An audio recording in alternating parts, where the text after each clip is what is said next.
ಇದ್ರ ಬಗ್ಗೆ ನನಗೆ ಯಮುನಾ ಅವ್ರು ಹೇಳಿದ್ದು ಅಂತ ಗೊತ್ತಾಗಿದೆ.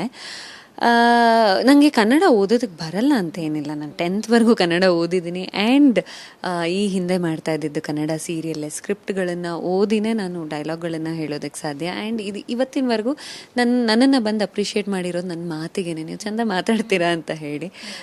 ಕನ್ನಡನ ಚಂದ ಮಾತಾಡೋ ಪ್ರಯತ್ನ ಅಂತೂ ಮಾಡ್ತೀನಿ. ಮರಾಠಿ ಅನ್ನೋದು ಹೌದು, ಅದು ನಿಜ. ನಾವು ಮನೆಯಲ್ಲಿ ಅಪ್ಪ ಮರಾಠಿ ಆಗಿರೋದ್ರಿಂದ ಮನೇಲಿ ಮರಾಠಿ ಮಾತಾಡ್ತೀವಿ. ಹಾಗಂತ ಕನ್ನಡ ಬರೋದಿಲ್ಲ ಅಂತಲ್ಲ.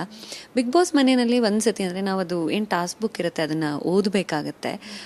ನನಗೆ ಓದಬೇಕು ಅಂತ ಬಂದಾಗ ಇಲ್ಲ ಅದು ಓದೋದಕ್ಕೆ ಕಷ್ಟ ಆಗ್ಬಹುದೇನೋ, ನಾನು ಇನ್ನೊಬ್ರಿಗೆ ಕೊಡ್ತೀನಿ ಅಂತ ಕೊಟ್ಟಿದ್ದು. ಯಾಕೆ ಅಂದರೆ ಓದೋದಕ್ಕೆ ಬರಲ್ಲ ಅಂತಲ್ಲ. ಅದು ನಾವು ಓದಬೇಕಂದ್ರೆ ತಪ್ಪು ಮಾಡಿ ಅಲ್ಲಿ ಕೂತಿರೋ 15 ಜನ ಟೈಮ್ ವೇಸ್ಟ್ ಮಾಡೋದಕ್ಕಿಂತ ಚಂದ ಓದೋರಿಗೆ ಕೊಟ್ಟರೆ ಅದು ಬೇಗ ನೀಟಾಗಿ ಓದಿ ಮುಗಿಸ್ತಾರೆ. ಆ್ಯಂಡ್ ನಾವು ಓದೋದು ಇನ್ನೊಬ್ರಿಗೆ ಅರ್ಥ ಆಗಬೇಕು.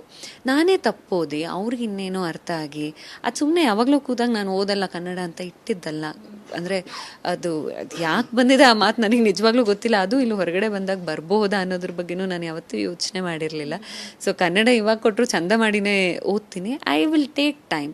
ನನಗಿಂತ ಚಂದ ಓದೋರಲ್ಲಿದ್ದರು ಅಂತ ಅವ್ರಿಗೆ ಕೊಟ್ಟೆ ಹೊರತು ನನಗೆ ಕನ್ನಡ ಓದೋಕ್ಕೆ ಬರಲ್ಲ ಅಂತಲ್ಲ. ನಾನು ಕನ್ನಡ ಓದಿದ್ದೀನಿ, ಕನ್ನಡದಲ್ಲೇ ವರ್ಕ್ ಮಾಡ್ತಾ ಇದ್ದೀನಿ. ಇವತ್ತಿನವರೆಗೂ ಕಲರ್ಸ್ ಕನ್ನಡದಲ್ಲೇ ಇದ್ದವಳು. ಈ ಹಿಂದೆ ಕನ್ನಡ ಸೀರಿಯಲ್ ಮಾಡಿದ್ದೀನಿ. ಚಂದ ಓದ್ತೀನಿ, ಹಾಗೇನಿಲ್ಲ. ಅವರಿಗೆ ಮೇ ಬಿ ನನ್ನ ಬಗ್ಗೆ ಗೊತ್ತಿರಲಿಲ್ಲ ಅನಿಸುತ್ತೆ.